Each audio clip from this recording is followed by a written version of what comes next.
Jesus is Radio, and all cats only this year, the alpha to be deal in teaching. Ya baya na ya babiti. Yo, macha beta trofo nyina enumre. Radio na kasai. Macha cha adofo na tiefo nyina so. Ba beta trof video so. Eno so tiefo mutie wa kwana ba interview ye wa Israel. So munyina dam nyina mose se because ne motaye chire e wo sa adwumade mu. And so adofo bebre e wo enche enne mo besra ye ndese mo so ne beta to fo be kabo na isua de na champion wa ha Davido Sabiola administrator war USA ne papa nimpo oba fidue mu ha komo room ha wone ye wa ha wone nyina be kabo mo ne de mu na fe so na no chi so e wa ha ono so edi hine ekona fam on so abesra ye nese ne de na nanom na besra ye wa ha nei omo ne ye beta to fo ne kabo ne na sebi ye de awrade asemaba yo beta to de ye wo wiase se be kan okre bi e fa Yesu ho 2000 over years ago ba wiase ne dam no so ama nipa te nkwaje sem e wo wiase ye be kan ho asem ne ye bo no de wuro e bi se na sem kire se no be ka hine no asem ba wiase nyina de amama nyina danse e no ansa na awie ne baba eti beta to de ye nya ya dwese bi gu asori bi e wo wiase asori bi e wo kokko na emom de pese e ka kire se no ma bebre kwa ye de mo ye wo asori mu a ye nkwadwuma ena ye beta to fo ye pa to ya kuma to se ye be chirechire mu 2000 over years ago nsamanse bi ye wura Yesu be gana asase so na oja hokọ ye no the remnant enkaye omo so ne no ene beta to fo ye kasa asem ade a kire mu nti ye nkasa ntia wo na ye ni do atem na mo be wo hu ne kure bi a wo se ka wo hu na mo be ye de hye se Bible kire se na mo hu ne kure na de kure ama mo aye ade hye emu da yo when ya fa to ye ho se be to ko beta to TV YouTuber yen se be brain ya kagu o afei so your platform akodo mako be nwotwe e na wo wiase nyina country bi a wo bia wo se na ma pidie no so se wo pese wo besua de wo ha de adesua yesua na ye stronko free de wo ye wo se be wa sorry wo frɛ administrator wo so a numbers bi e da so bia no frɛ ya nipa ne be fa wo pese wo join platform na obekira wo je wo so wo ya ansem oba ahonko na wontimi ba meye member straight ti se mo kusua de wo YouTube enya ntiase bi anse bi se ho de ni bia sonko a ana ye church mo se be ya wadwum be bai na wonya ntiase bo kristosumu ne se be ye de tia so dem laba enka kristosumu ho mo bra yin hia meba ne se abrankese ye commandments ni ade nyina enye biblical awo kristosumu Peter mo nyina nya bi Paul mo nyina nya bi ade na mo nyina pa ko so na mo yesa anya bai ye de ye nka sentia no ye pa che se safri ho Yesu se mo hia mo pi mo na mo mo gya wakokɔ mo pai no mo gya ohunu kokɔ betwa mo ka munya mu hye mu da no enkyere se ye nkɔbɔ mpaye yekohia Awurade ho asɛm na ebefia wo pɛ sɛ oni Awurade kasa mixing heaven by 18 inches se baby a wakoma ene wadwene ɛda no interval ye 18 inches na me no se me gye wakoma chi bom se wo betie me no obehini me meba mu no wa bedidi na so nma ye dai edidi etiefiri wadwene ba wakoma mu eye pretie bi nyame na betra kuma na de no to me voice out me extra kwa bontin we na e say it's not biblical emma obi ma onye saa na wo ja so dem ne se bompa ye kura be 30 minutes asem be nko na obeka a wo tiatia mu ye dede saa na mo kura se kan ne prayer na mo pray na die paso e bia bo na mo bo enye Kristo se we ya ba se ye kire nso ni na se mo na ne free mo enye saa de wo ye Kristo ni enye dai enye ye wo de rituals eni nua bro na mo ye dai mo bo when a better to for your factory was a better chim mama ni penina day say asori bia okọ ye kasa momra ukwa mpa boy fere mpa boy ni echire mpa so bi e so ofri kwa wonya ahwe so we ni ese monya day monya 2000 over years ago na we ni ho Peter ma anya we no bida Peter na o yopa epono so o abanso no bompa na asuafo no we na so de ntro no kwa na bompa empire bo eye secret behind you and your God even so onya telephone so pray kasa o kasa kwa na kasa kwso kakra o say na ho na ne kasa o kasa o day awosuri se ye nyina ye tete ye se me hia wa no waka se bia me nka na mefrɛ wo so me hu kakra I want to see you Nicodemously na me wo share na me waka se na me no nko na de ntina wo do nyame kasa wo be wakoma na so anu atra me de so bu aso efie kra no kasa wo ye de do so e beyifo onye be ye na ye no wo mum na wo ye nyaatwom ai fa so bia so ne so free boy so wo ye dai wo nyaahwe abanka se makwa so sasrasa mo do me nka ya ntina e pese chem se on pancheme mo na ma kwan yedai emfi wo na mo pata urade nya sa mo ma Yesu owu kwa na ne din na mo de hata mo di grofo osika ampa so obi anyedai endiso emuda yo ene ya patu ya mo so se ebe che ne ndie bi a esoso kese ya de chiche mu bi ba se be ya obeti bibi ase na wo na de bi a wo ye ene wo ka urade asem so ba ni urade asem nyedai enko so ka James chapter 2 verses 12 was it mo kasa na monye sa se wona wona ma de hidie mra so be dai ebebu wa tan na je se ade na wo kan o so wo ye dai o practice hwe mo life bi e mo de jaja so de ma tete sorry ahwe de mo kire wo de fa Yesu mfonyi ye a eye fake kura no fa to wo mfonyi ho na hwe woni na hwe Yesu nim se mo se o se wo ti se wo ye gagai wiase na no afa ba obo na wo pre mu no ma nyina na so Yesu nkwaje wo de to wo de wapo na sika sam mo ye dai wo de chi aso bi a wo je tight wo nyina urade asem so enti susu twa tight ma no na ye pampa so bi amre wo fu twa so nya ahwe edura de mission so na wo se kwaje bosia we na ye de se be dai ye be ka kire mo nti ye pese ma mo hu lukre keke na no kre nam so ma ye dai mo ya de hye ye ntamo ye wo de ko Pentecost ko Church of Christ ko SD na so na ko de mpa nkwa amre wo fi se Yesu ka kire Samaria ni ba ne se mo de mo so be poso Jerusalem na Israel for so me ka kire se bre bi ba nya be poso ana Jerusalem na be sore rade wo honhom ene de ene no kremuti be bia wo ko bia no wo so mu nyame no wo fie mu wo monten so adwuma mu a wo ko de wo ye wo hore na eche se wo ye nyamsum ni ana wo ye nyamsum ni na wo ye Kristo ni bi se wo se mo de mo ye ngoma ni pa ye de kenkan edu be bia wo se mo ni wiase de ene edu be bia so wo se mo ni wiase de enchine wo de to nkwan ma wo hwe na wo hu no ba wo testi na ye de wo nya nti mu bra no a mo bo no ene be bia se mo ye de mo ye Christopher when ye pese ma mo hu keke emfa pam da da pam ma pam pofuru mu na mo ka se emra ntwa mu nyina no yebusa se Yesu se mo te se wo se tetefo se eni ewu wo san ayete wo se media me se mo se so wo se unu awra kakra ya dai wa ye bone na je se ye tu eno ya dai efiro ne wa ya dai asio wo te se wo se tetefo se do fo na ta otanfo wo san ayete wo se media do watanfo na bom pa ma wa ya dai wo tawo on difference no eti ya two way ye where dey asio enti apam da mu se be you say ni sie ni na mu na se so ye dey nsi so people waso mu a so be so bo no bi no kasa da na ha ma nya dey on ti we two way ya dey we asio enti monyi ntum se eso apam da na eso apam foforo na we dia ba akra atwam nti na ye nhye foforo dey e dia mamo for we so nya nkwa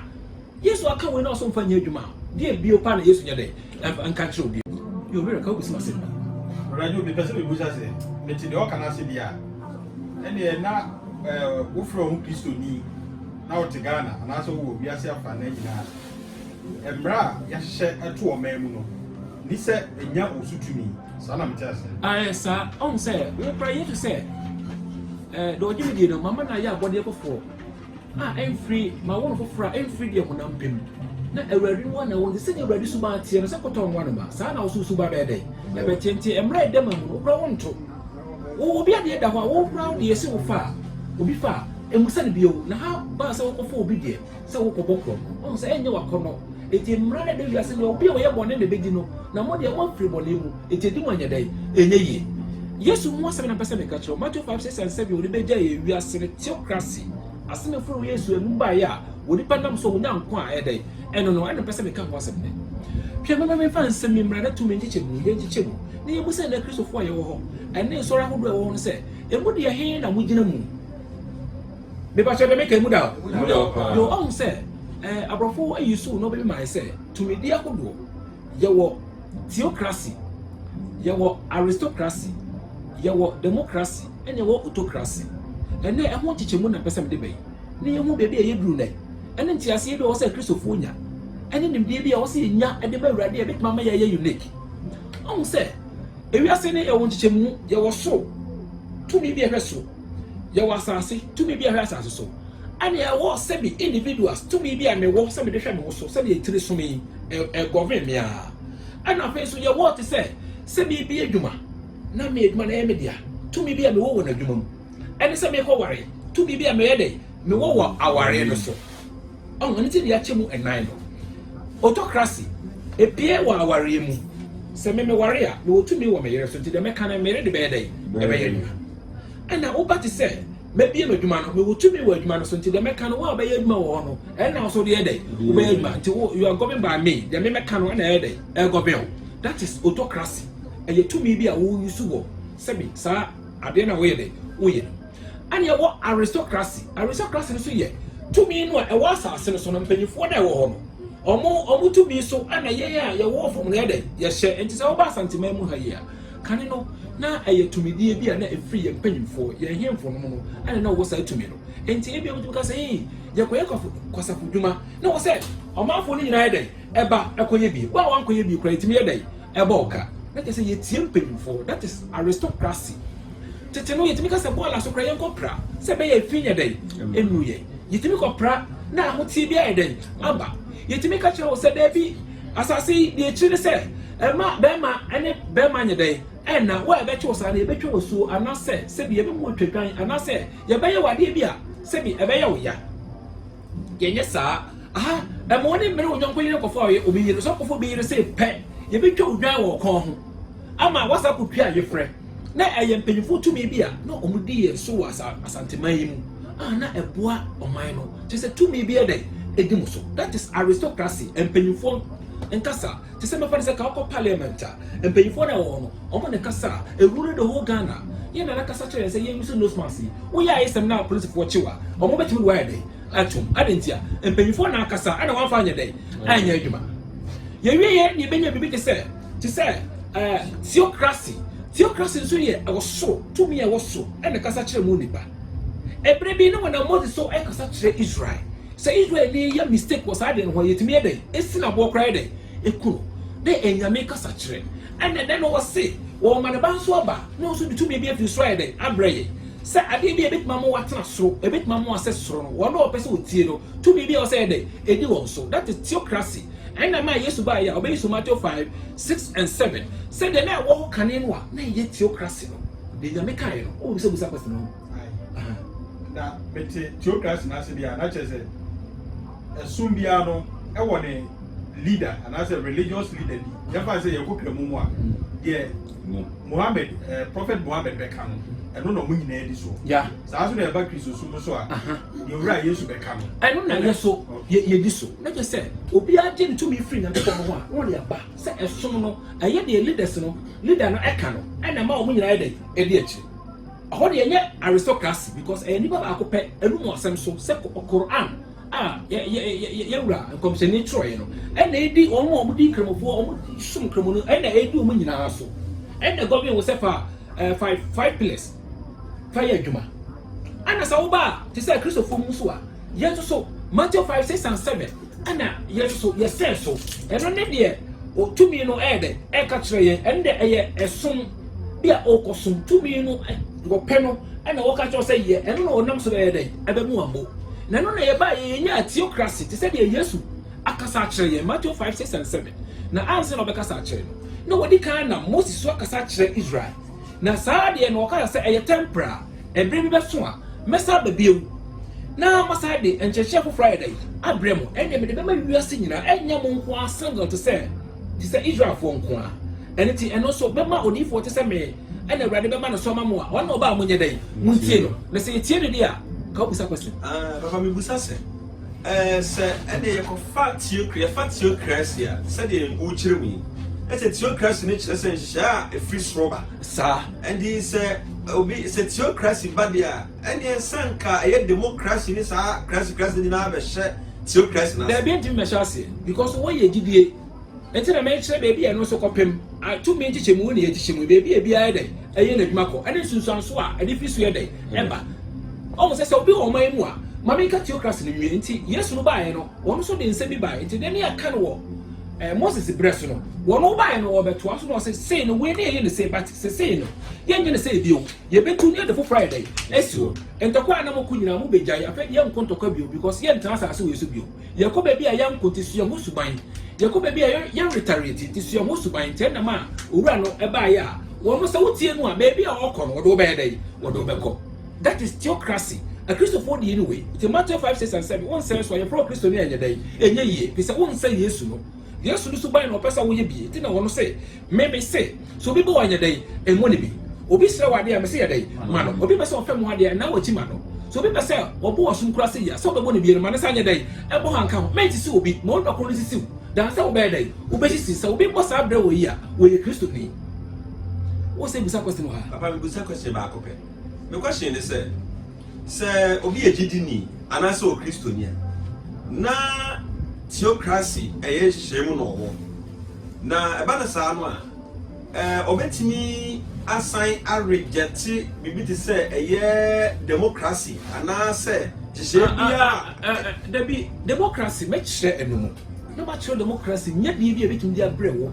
de ntia ehia sɛ ke yɛde yɛ adwuma me be kyerɛ mu tira ma sɛ ka me bo so ba enti yesu de no aye to bia opese enru wa efiri so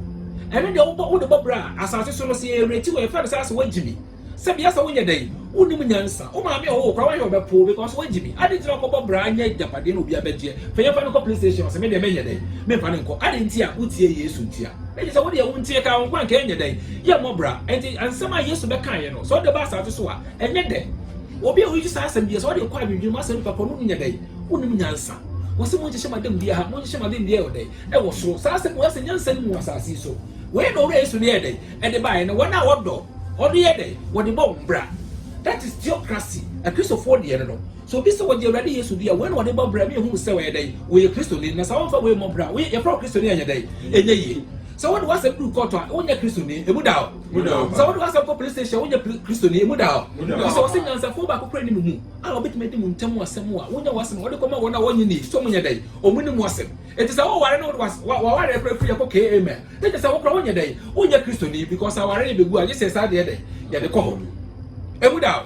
enti when the theocracy enti with that way no yentimi mfre bibi say wo ye Kristo ni ma enye yie wo ntie soro wo ankasa de open na wo ye dey wo ye enti ko so no so ane wo ankasa wo ye dey wo tua wo ka ansa na ewie about democracy ye ankrankre wo so wo di usu me because ye the treson ane de adwene ye dey etu mo na adwene ye tu ne se fa rule wo enti de wo pese wo ye ho no e wo ye dey e wo nsem enti se ka se isu democracy be ke se pese ma wo isu wo ankasa right so one kasa we so right and de muso bebrebe so ye dey ebre ye ti first ane ye na nanu de so na muso bebrebe o ane ye dey ye hu ne mamu ade bi okura obi ya wa amamre mu no yetimi ko enso ho ko twedwan e ku dware se ye dware finya ma efia dey efie mu akọ because eye muso Israel mu kwa de se bibi se se wo ye nya akwan na fa muso ye dey ekọ eti ye na nanu mu a na ye no mo ti asase so no we say aristocracy ti na ma o ma no respect ye dey e wo na ye kwaje democracy to we ene ye dey ye do fa ahudie dia ma wo sa democracy no to no sa wonyim gay fa ahudie no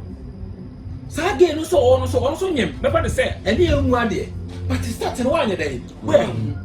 ene ye wo say as a democracy na ye dey e ye ma fi se fa ahudie no bi nsha so yes 12 says obi ana obo na aban ko so pu na ba mo fo gigigigi ade wonya dey wonne ho ene kire se fa je fa ahudie ana oje ba wa nwere de bit my day e de ba chire ebre bi Jethro ekotu Moses fo abra na nyame ana na okasa chire Moses ma Moses ye dey eti edo baby na akase edom no abro no so we are not in charge about they say how na dey ai kase won so na kan nyansem na so ko busa nyame na nyame chire kwa wanya dey onfa so ana nase awo nim nyansa asaso so ba say papa o bread do adanti na wo chi mu wo ha na opepenyi ba kwa da ho edudu a penyi ba ko aduonu a penyi ye dey ba ko na so bi anya problem a onko kan che ne penyi na se bro so ane da ba satan wo wa de so be dey e so beti wa anwe no ho akwachi initially na ka ye dey eye na wo jitu ana ode ye adwuma na so na wie ye no e kwa ye prema Israel some painful ye yi wo e do mo tutu asafo ahodo ano se yi Pharisees ye even say Saudi kifo no ana mo hwehwe Israel abanso ehwehwe o mra no o mo na yi owura Yesu o mo agye nkwa besra wo a e na mo so ntoma anya dai o ma hunu te e bona da pa ye dai e bona se nkum a e ma Israelfo abaya adapa fo dai sa e futo na o gye na wanye mfiri rade ho se no ho beto no nti ene ye dai and they used to offer democracy again too. It's so bad about democracy. And then they almost say, you know, I'm so gay for no so day. Because democracy means all right. They must be penal. when na make common sense for one person muntie ni mo make common sense for say be ha mo so mo kan che mo leader say me brother John na me dey make na say ya grada e ko kan asem bi man so so yi so kwasia me agrada saka sana ma na me wonu bio fa so bi anya dey eni so wono ko so ni kwa ka say no Bible kura say odidentwi bi e no kan na ko mo say nyame bi nya dey eni ho na Abraham be Moshe say nyame ni ho a na je say Bible che say wo ye dey wo ye didentwi na o ki so kasa bi ka ho a saka sana me pese me boso enye say oba so ye dey wo ji saka sana na ka me nko saka sa wo de ka me ne je ho Abraham be Moshe say wo agrada wo ye oba ono no oba nya dey ensi agare emu da ho wo kan ne fie wo de nyina so no wo mfe bia na wo nyini na de tira oba na de edit na tam so papa no Abraham be Moshe refi say wo timi di Ghana mpanyimfo bi ye dey atem because of ade bia se bi omo ya nya dey enye satem de dia eye na ya ye ka bi kire na wo de dey eye o ya agrada ka me nko a sa asam no purugu manum so wo de ntwi bi na o kana kom se nya me bi nya dey enyi ho ene de nya agrada na ka eye me na me ka sa Bible say wo de ntwi bi na o kana kom se nya me bi nya dey enyi ho ete wo Abraham be Moshe so ka se urade ni ho a na se wo ye dey wo ye de ntwi agrada de o ka so yo ba o ntimi mfa wasam nya dey enko so me de me be ma we ehia tem die o pa so bomidi na dey fa ka asem na mo ama debate nya dey emra me no ntem because ma pe wa me nya dey ni nya o le se ba ha nso a me wo ho me de me nya oba o bet my dey aka masem Bible so bu den twi bi de kana ko mo se nya me bi nya dey eni wo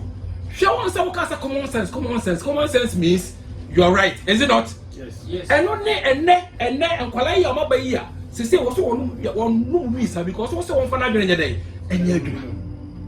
That is democracy.